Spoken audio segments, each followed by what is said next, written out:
des jardinages moléculaires et comment est-ce que je me suis trouvée dans ces thématiques. Donc, avant de commencer sur les jardinages moléculaires, je vais vous donner une petite explication de qu'est-ce que c'est l'organique électronique. Donc en fait, les organiques électroniques, c'est des matériaux qui sont composés avec des atomes de carbone, d'oxygène, d'azote, de soufre et d'hydrogène. Il y a trois types différents. Donc il y a les semi-conducteurs, où je vais parler aujourd'hui, des matériaux diélectriques et des matériaux qui mettent la lumière. Donc la première chose, c'est de vous expliquer qu'est-ce que c'est un matériau semi-conducteur. Donc en fait, les matériaux semi-conducteurs se trouvent au milieu des deux opposés, des métaux et des matériaux isolants. Les matériaux métalliques, comme vous savez, ils sont on va les appeler des bandes, des valences et des conductions. Je vais expliquer ça un peu plus tard. Où nous avons des électrons. Et donc dans ce métal, les électrons arrivent à bouger entre les deux bandes, la bande des valences et des conductions sans aucun problème. Dans les cas des semi-conducteurs, le gap qui se trouve entre les deux bandes, c'est assez petit qui les permet d'être stimulés par une force externe, soit la lumière ou soit un peu d'énergie, et on arrive à monter les électrons d'un à l'autre. Dans les cas des matériaux isolants, par contre, même si on ajoute d'énergie, il n'y a pas assez d'énergie car le gap qui se trouve ici, c'est trop grand. Donc ça c'est la différence entre les différents types de matériaux. Et donc, en termes de structure, nous parlons dans l'électronique organique des matériaux qui ont des structures pi-conjuguées. Ça veut dire que dans les structures de la molécule, nous avons comme ça c'est par exemple sa molécule d'étain, et ça c'est une représentation un peu tridimensionnelle de qu'est-ce que c'est. Donc les électrons qui sont liés, qui sont partagés entre les hydrogènes et les carbones, ils vont rester que dans ce type des orbitales. Les orbitales sont des endroits ou des volumes où on a une grande probabilité de trouver ce type d'électrons. Donc, ça s'appelle une hybridisation. Donc, quand les carbones prennent cette forme sp3, les électrons restent juste dans ce type d'orbital. Par contre, quand on parle de matériaux qui sont pi-conjugués, ça veut dire qu'ils ont des doubles liaisons alternées. Par exemple, ici, il y a une liaison double, simple, double, simple. Ici, on va voir une hybridation sp2. Donc, ça change la géométrie, un peu la forme de l'atome de carbone. Et donc, c'est une structure différente à ça, parce qu'ici, nous avons deux orbitales P qui sont perpendiculaires à l'éplane de la molécule. Et donc ici, si on a un électron, l'électron se trouve délocalisé et peut bouger par tout le nuage des électrons, des orbitales pi.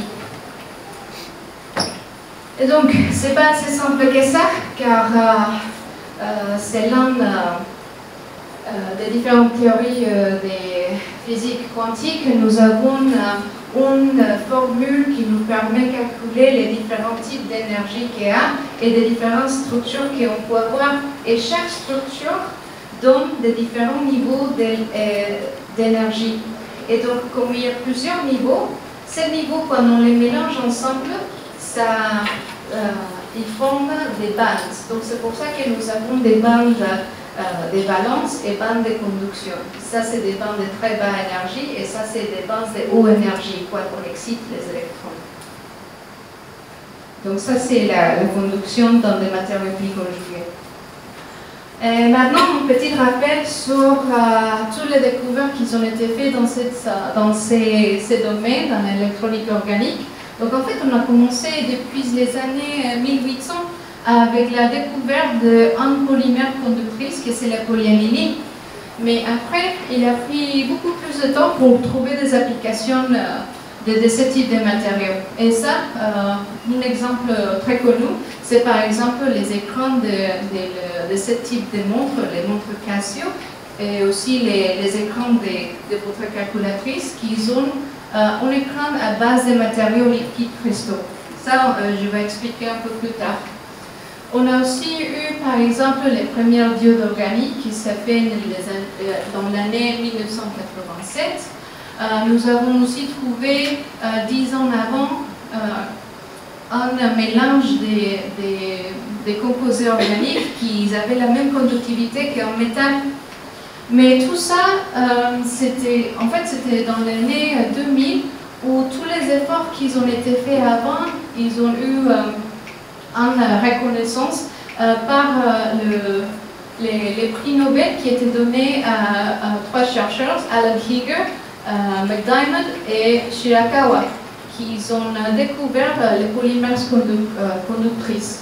Donc en fait, après l'année 2000, il y a eu plein de découvertes qui nous ont permis de développer toutes les technologies liées à l'organique électronique. Par exemple, la découverte des graphènes, un panel de 40 pouces qui s'est fait à base de OLED. 7 février aussi, la compagnie de Samsung a sorti le téléphone Galaxy Fold et aussi Huawei et le Mate X, qui c'est des smartphones qui sont avec l'écran flexible. Et donc on n'a pas que ça, on a aussi par exemple des lentilles qui sont recouvertes avec des graphènes pour bloquer certaines longueurs d'onde pour protéger l'œil, des nano-pumps pour injecter des ions pour traiter des différentes maladies et par exemple de stickers qui se collent sur la peau pour détecter des changements de température, d'exposition à certains gaz, etc. Donc on a beaucoup plus avancé cette thématique. Et en termes de structure, comment est-ce que la structure peut affecter les propriétés de notre matériau? Bon, en fait, c'est beaucoup lié à l'ordre qui existe dans les matériaux. Par exemple, si on part ici des matériaux comme des polymères désordonnés qui sont amorphes, la conductivité, ça va être très faible car les désordres ne permettent pas les sauts des électrons entre eux. Et donc la mobilité des charges, c'est très bas.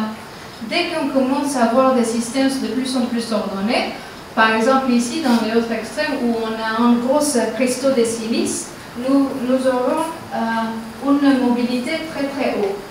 Mais si on cible ce type de matériaux, nous avons aussi des différents des désavantages. Par exemple, la plus importante, c'est que pour faire croître ce type de gros cristaux, comme vous avez vu, c'est la taille de ma main, ou plus que ça, c'est très cher et ça devient des matériaux très fragiles. Donc son coût, c'est pas faisable pour continuer de fabriquer des dispositifs avec ce type de matériaux.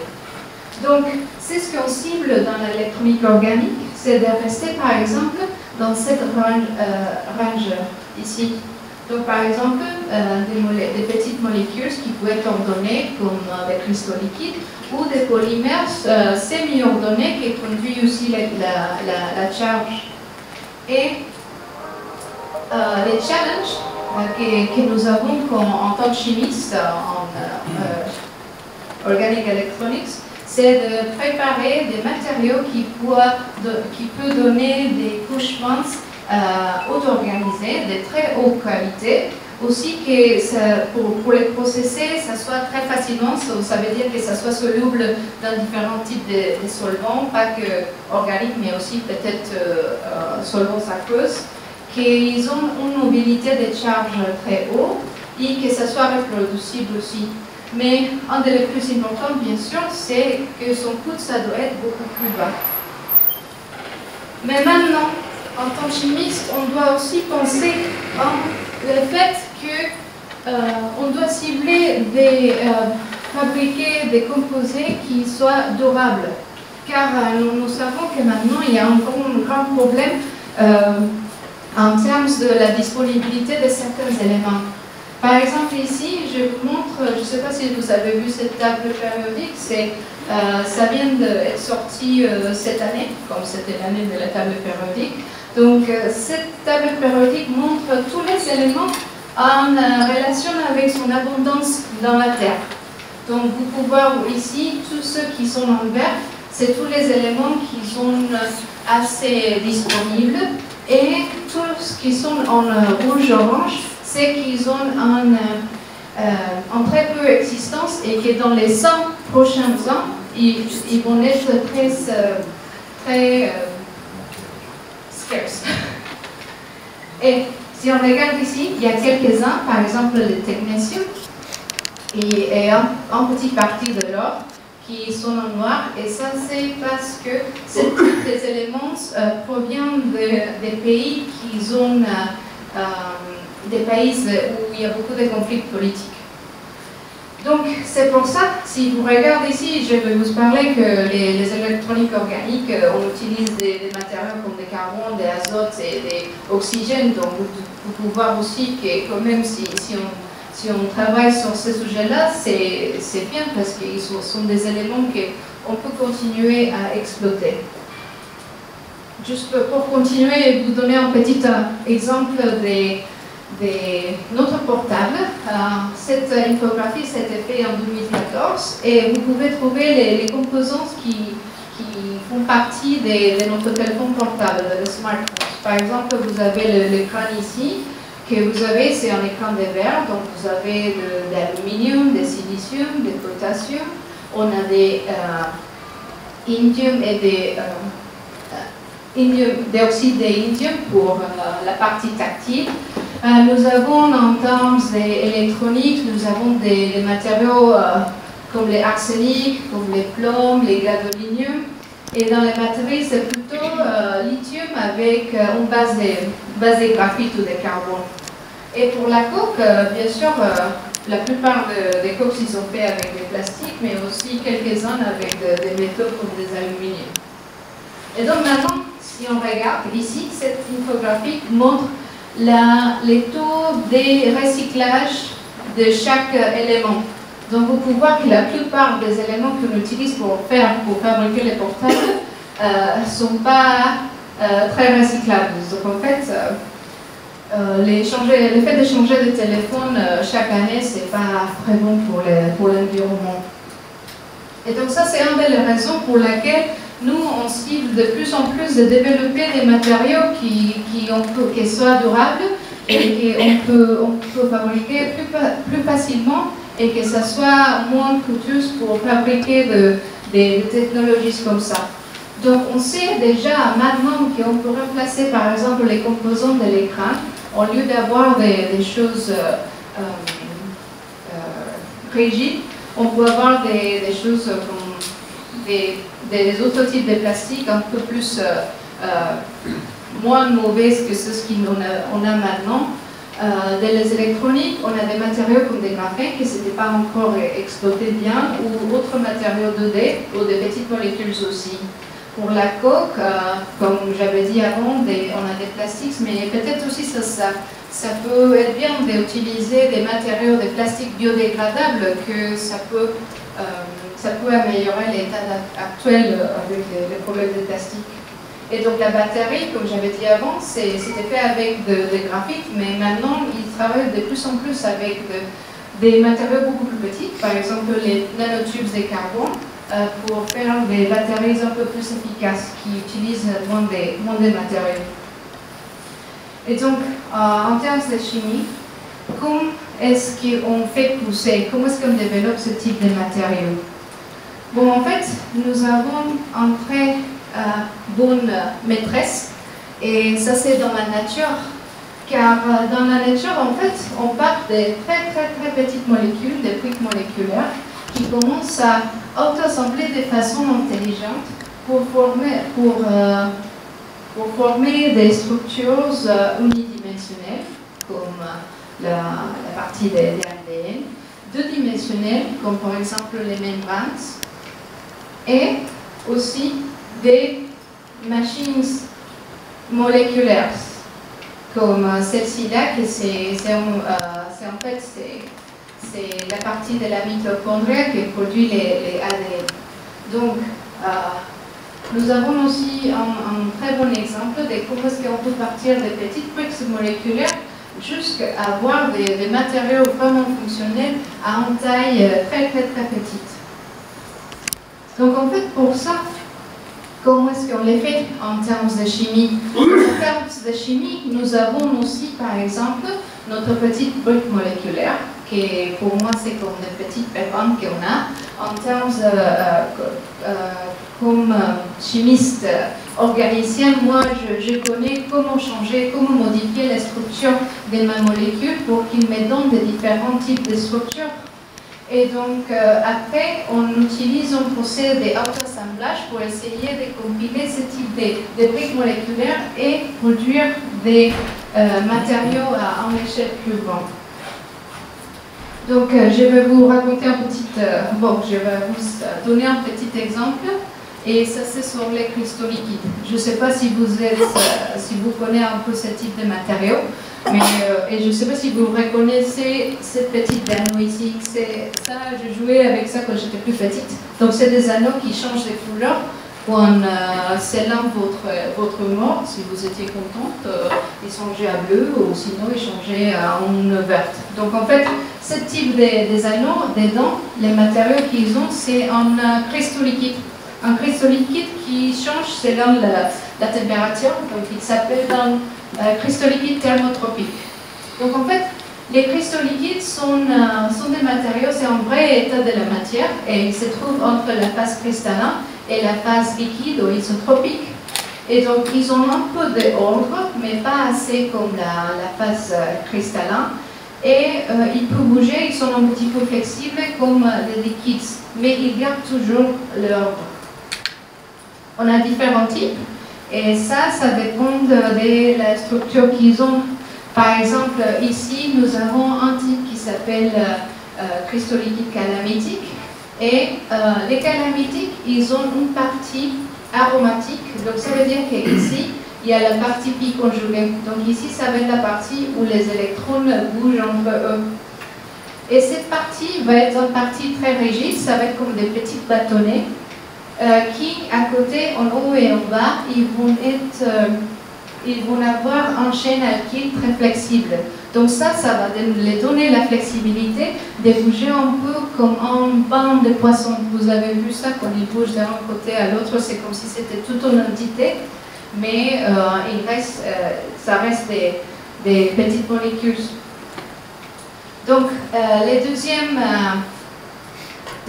types, c'est des discotiques. Et ça, c'est car les structures, ça ressemble un petit peu à un disque. Donc la partie rigide ou aromatique ou pi conjugué, ça va être toute cette partie centrale où les électrons peuvent bouger entre eux. Et la partie flexible, ça va être les chaînes alkyles qui sont autour de la molécule. Et ce type de molécules, ce type de structure leur permettre de s'arranger en petites colonnes. Donc en fait, ici, on part de notre petite pépin qui pousse, qui croît pour former des structures unidimensionnelles. Donc, en termes de conductivité, comment est-ce que ça marche? Donc, dans des matériaux discotiques, par exemple, nous aurons les électrons qui bougent entre les colonnes. Donc, dans chaque colonne, ils vont sauter entre eux. Donc, les charges, les transports des charges, ça va juste arriver dans une seule direction. Mais si on regarde comment est-ce que la charge peut bouger dans le matériau calamitique, eux, ils ont deux façons de s'ordonner. Ils ont un ordre longitudinal et aussi dans cet axe. Donc, on peut voir que la charge, ça bouge entre cette direction-là et cette direction-là.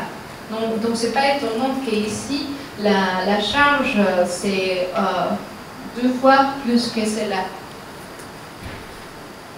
Et donc, selon les types de structures qu'on désigne de chaque molécule, nous pourrons savoir de différents types de systèmes. Par exemple, Si on allonge ici beaucoup plus, par exemple, on met des chaînes alkyles plus longues, plus flexibles, on va avoir des systèmes beaucoup plus désordonnés comme ça.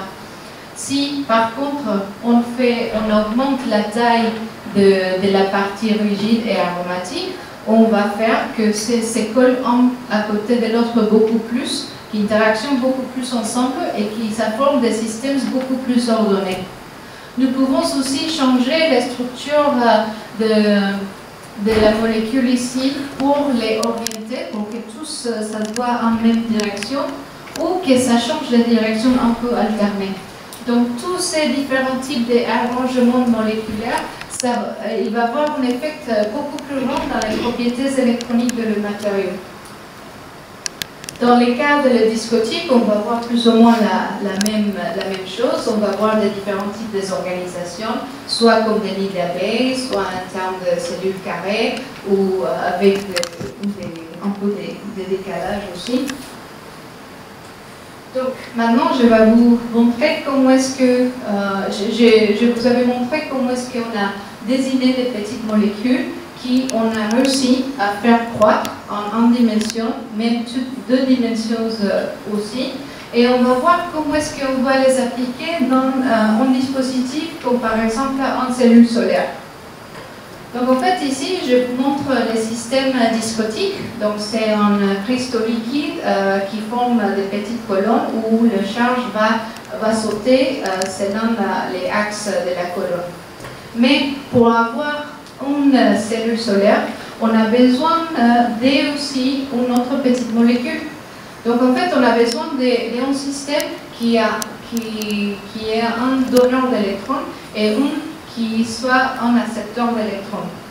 Donc ici, c'est un petit peu le schéma. Donc ici, on a un substrat rigide de verre. Après, on a un anode, une cathode et au milieu, comme des sandwichs, nous avons les matériaux mélangés entre les deux.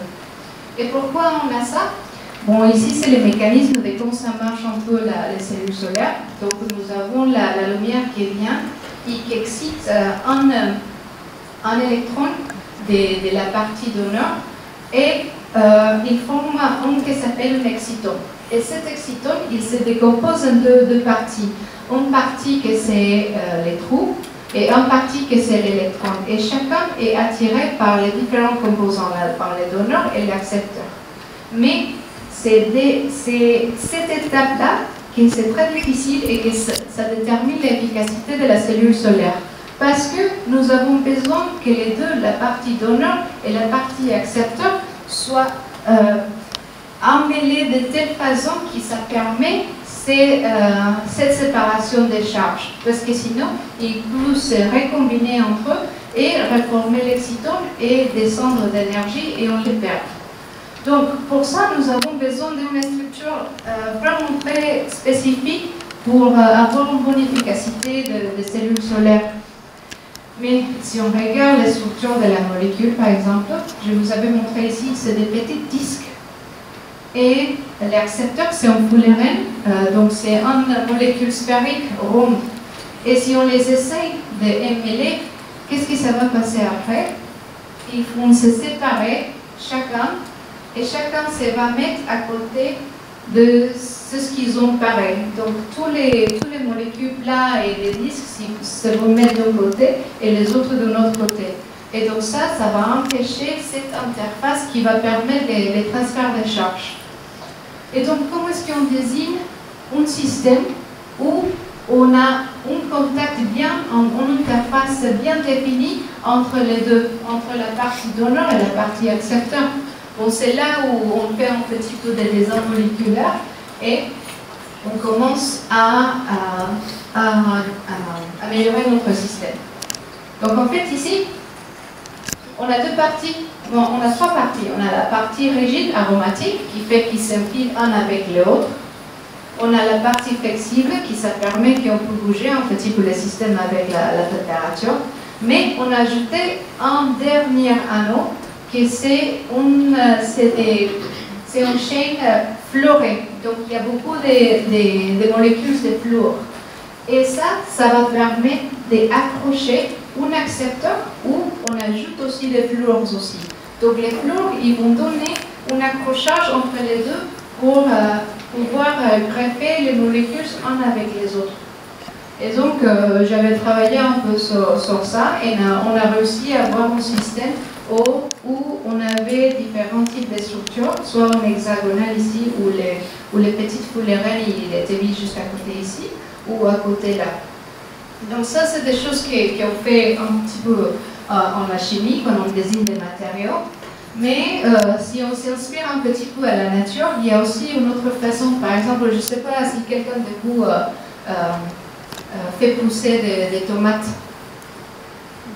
Vous avez fait pousser les tomates avant? Oui. Donc, pour les tomates, qu'est-ce qu'on a besoin pour les faire quoi? Les tuteurs. Et donc, en fait, oui, même en chimie, on peut utiliser des tuteurs.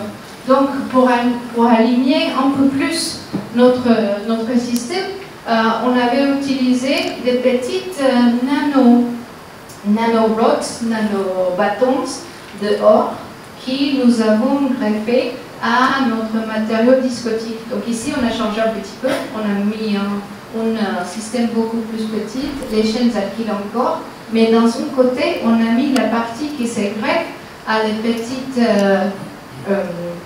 tubes de or. Donc en fait, tout ce qu'on fait en la partie macroscopique, nous pouvons aussi faire en la partie moléculaire ou nanoscopique. Donc, j'ai déjà vous montré un petit peu comment est-ce que ça marche dès qu'on désigne des matériaux, on les fait pousser pour faire des assemblages unidimensionnels et deux-dimensionnels, mais comment est-ce qu'on les intègre dans les dispositifs? Bon, en fait, tout ça, c'est tout un gros process en fait.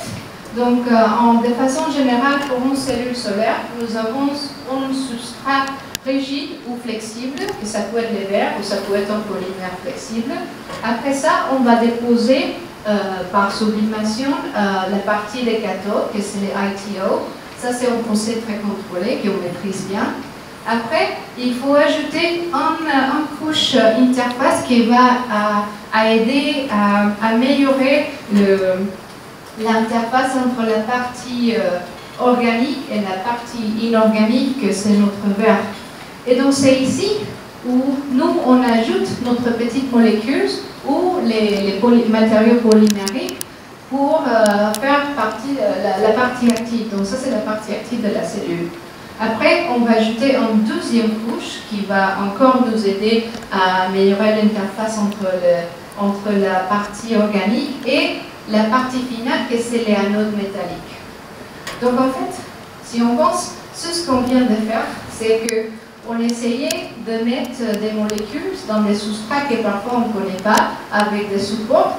Parfois ça marche, mais la plupart des fois, ça ne marche pas. Et on finit comme toutes mes fenêtres, toutes les choses que j'ai vu pousser ici à Paris, qu'après 1 ou 2 mois, ça ne marche plus. Et donc, où est le problème? Donc en fait, il y a plein de choses qu'on peut améliorer. On peut changer les designs de la molécule. Donc ça veut dire commencer dès le début, d'essayer de diviser une façon de faire une molécule qui va avoir de très bonnes propriétés.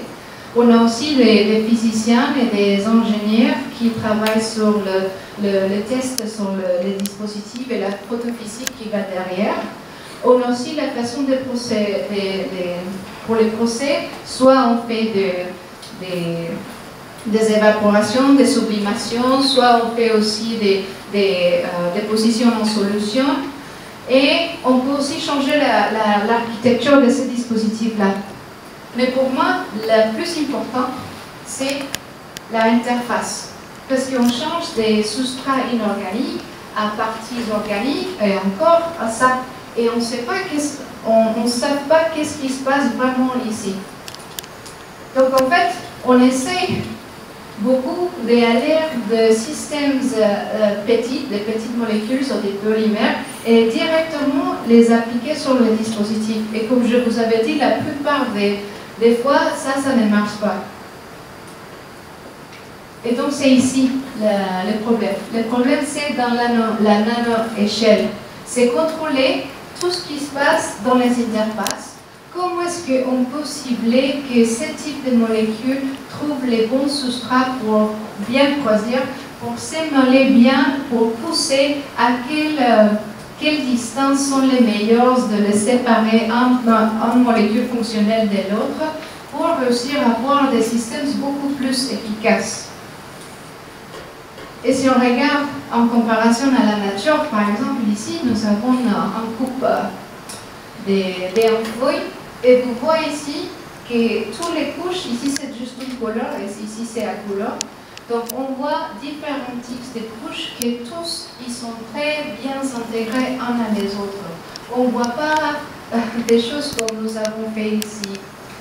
Ça c'est une image d'une cellule solaire qui s'est fait pas dans notre labo mais dans un autre labo. Donc quand on compare d'ici à ici, on voit que les choses qu'on fait synthétiquement c'est un petit peu, c'est pas assez bon comme la nature. Mais on n'est pas assez mauvaise que ça. Il y a beaucoup de développements comme je vous avais parlé. On a ici un très joli infographique sur qu'est-ce que ça va passer ou qu'est-ce que quelle prédiction on a pour les futurs en termes de technologie. Donc ici, dans la partie centrale, c'est les choses qui existent à présent. Ici, autour, on a les choses qui peut-être ils vont arriver entre 2015 à 2030. Et ici, tout autour, c'est des choses qui sont probables, qui vont arriver un peu plus loin, dans une trentaine d'années. Donc, juste comme exemple ici, par exemple, les choses qui existent en présent, c'est des implants qui sont imprimés en 3D, des clonages des animaux, thérapie génétique, pour notre côté ici, qui a beaucoup plus de téléphones portables que personne. Donc après, si on regarde dans le 15 ans qui viennent après, on va avoir des surfaces et des peintures qui sont autocicatrisantes, des nanotubes qui vont faire les travaux comme si ce soit des neurones synthétiques. Aussi, en lieu d'avoir que des écrans flexibles, on va avoir des écrans et des dispositifs qu'on peut écraser et qui vont toujours reprendre cette propriété. Et pour les prochaines 30 années, on va avoir par exemple des ordinateurs basés en matériaux en effet quantique, des prothèses de cerveau pour augmenter ou effacer la mémoire. Par exemple, des robots complètement autonomes, les femmes des maladies de dementia. Donc il y a pas mal de choses qui sont en train d'être développées avec la mélange de cette dynamique. Et bon, juste pour finir, maintenant, je juste vous montre un petit exemplaire d'une application très pratique de les cristaux liquides. Par exemple, ici, nous avons des écrans, des fenêtres intelligents. Donc ici, vous voyez, ça c'est avec un switch. Donc vous pouvez allumer et vous retrouvez la transparence. Et donc, si vous avez été à Brest pour visiter, dans les téléphériques de Brest, à côté de la téléphérique, ils ont ce type de fenêtre pour bloquer. Et donc, voilà, avec ça, je finis cette présentation, mais merci beaucoup de votre attention.